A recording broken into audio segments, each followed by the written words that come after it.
Catherine, we're just days away from the opening of your new gallery exhibition, First Impressions, Printers' Proofs of Works by Great 20th Century Artists. Now, could we just explain the relationship between the printer and the artist? How did they work together, and why was the printer so important? Well, many artists like to work with a printer who has particular expertise in printing images. And when you think about it, a lot of artists, they're brilliant at drawing and painting, but printing itself is such a complex and technical process that they often need help from an expert printer, and that's what this exhibition is all about. And I think we better explain for rather silly people like me just how important printing was to an artist, because obviously if you have more than one image of something you've just created, you're going to make more money? Well, I mean, I wouldn't say it was a silly question at all. I mean, it's just a different way of working, really, because obviously painting, you can only sell that once. With a print, you can have a limited edition of 20, 50, 100 copies. You can sell those editions over the course of days, weeks, months, so you can have more of a kind of reliable, steady income. So for a lot of artists, it works really well to do prints, and also it's a great way to reach a wider audience. Absolutely. Well, we are starting at the point in which you're hoping people visiting the gallery will stop and look, because there are several points being made by the display behind you. I'll let you take over here.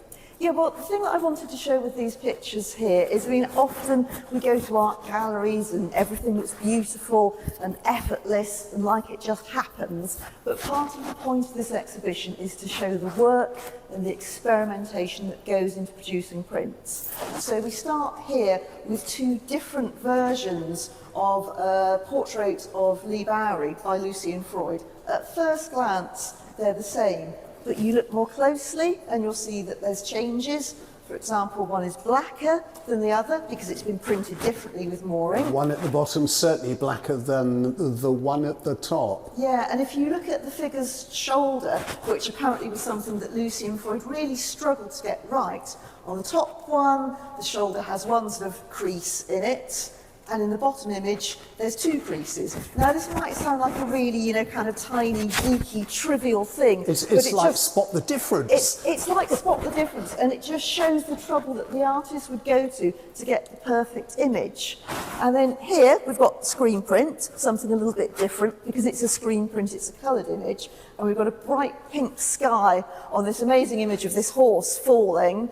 And in the final published version of this print by Sidney Nolan, the sky was a more conventional blue. This one is an experimental print with a pink sky. I rather like it, and doesn't it go beautifully with our walls? But Sidney Nolan thought, this was not for him, and he actually wanted to go with the kind of, frankly, rather boring blue sky. Well, I must say, I'm always amazed at how you manage to choose the right colour. Thank you very much. Just panning around the gallery, how effective the two deep colours are in showing off what you have here. We've mentioned Lucian Freud. I think we're heading towards some more of his work, so we're going to go through the gallery. How long does it take you to do a hanging like this? Well, we start planning it probably 2 months, 6 weeks in advance, and we do it with a scale model, and we make sure that everything will fit, and we have a kind of fairly detailed layout.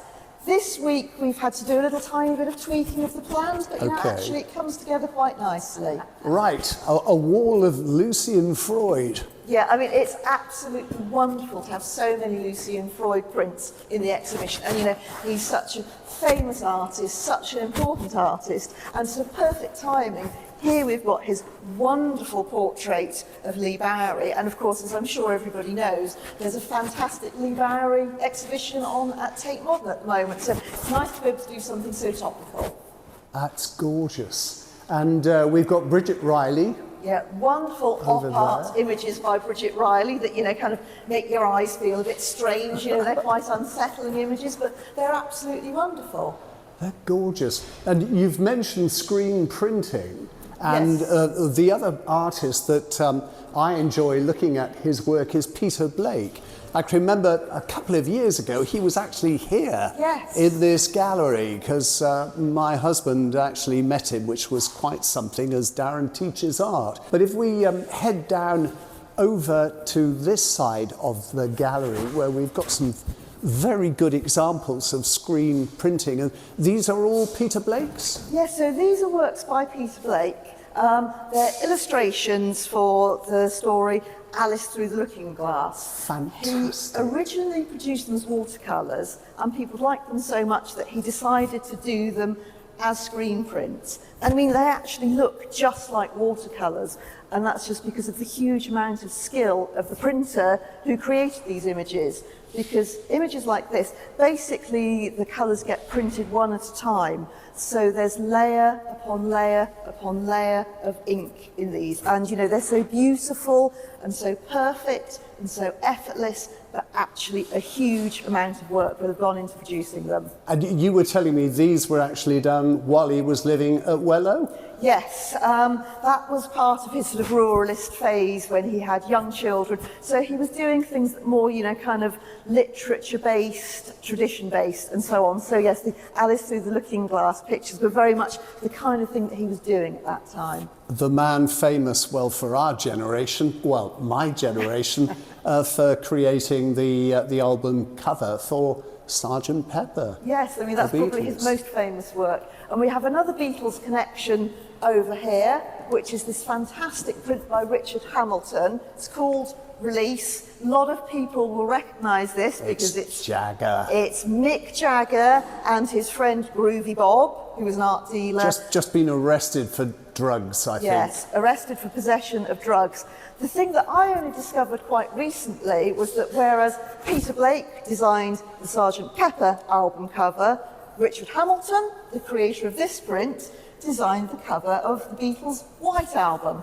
And you never knew that? I never knew that. And I mean, I this is the didn't great know that thing. either. Every exhibition that I work on here is an education. I always learn so much, and usually I learn a lot about the artist and, you know, kind of gain lots of art historical knowledge. And yes, this time I've discovered a bit of Beatles knowledge as well. Catherine, it's a great exhibition. You mentioned screen printing, and there's a very good graphic here, I think, which explains the process, doesn't it? Yes, so with this, we wanted to really show people how screen printing works, because it's one thing explaining it, but actually being able to show it a stage at a time is really useful. So, you know, here we've got images showing how the release print was built up, kind of one colour at a time, and it's so interesting to see how the image develops. And also, as I was saying, it gives you an idea of the sheer amount of skill that the printers put into creating these images. You know, this was not an easy job.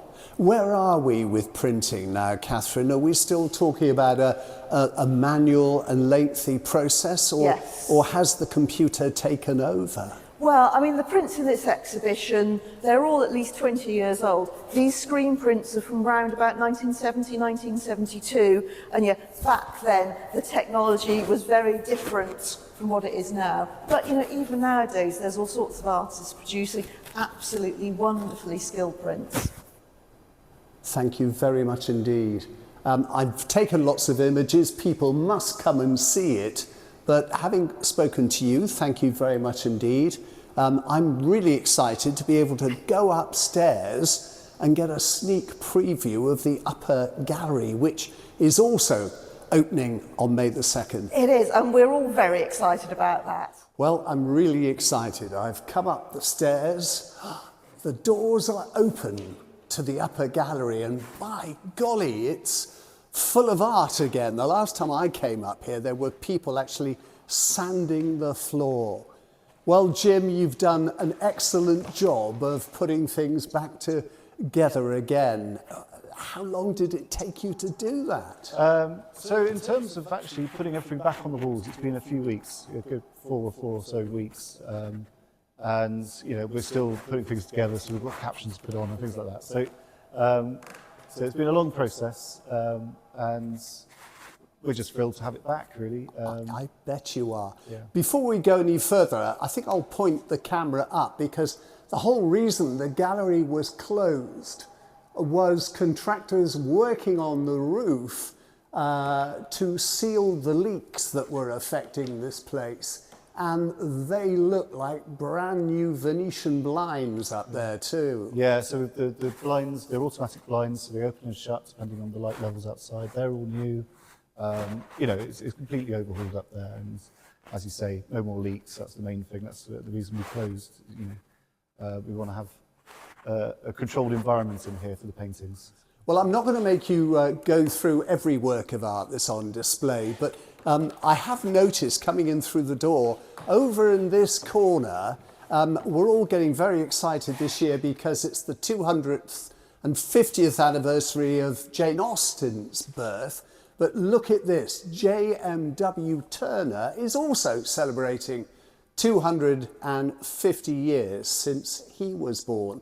And you do have a Turner here, don't you? We do, yes. Have a look. Yeah, this is the watercolour of Bath Abbey, which was done when he was only 18 years old. He visited Bath when he was 18. And you can even see in the signature, he signs himself as W. Turner.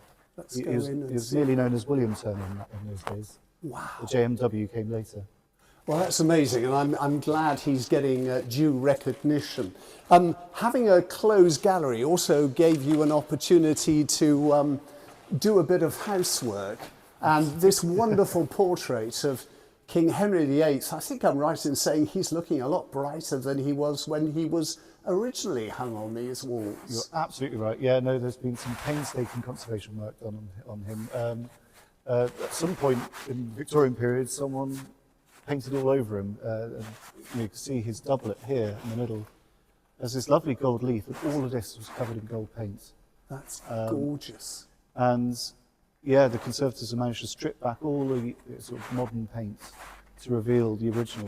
You know, this is Tudor paint. You know, this is a painting which is roughly around 1550 or earlier. And yeah, I mean, it's given it a whole new lease of life. Well, I marvel at the detail, especially with the fur, which was ermine, maybe? Yeah. That's just amazing. It's just this background, which is so, you know, totally Holbein this. It's just a much more vibrant green now. It really looks like something that would have come out of his workshop. Yeah, I was going to say, it's not a Holbein, but it's the school of. It's his workshop. You know, it's his workshop. He would have been, you know, had a whole studio of people sort of creating copies of his works for courtiers, for, you know, diplomats abroad, you know. So it would have been an authorised version. He certainly had a hand in it. Yeah. Walking up through the gallery, because I mustn't keep you too long, because I know, as you said, there's still a fair bit of work to do. I just want to see if the area's favourite picture is here. Yes, it is.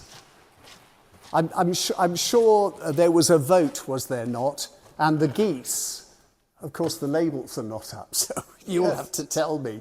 The geese came out as the favourite image in this gallery. This is an enduringly popular picture, yeah. This is The Water Splash by Henry Herbert Latang. Thank you. From 1900.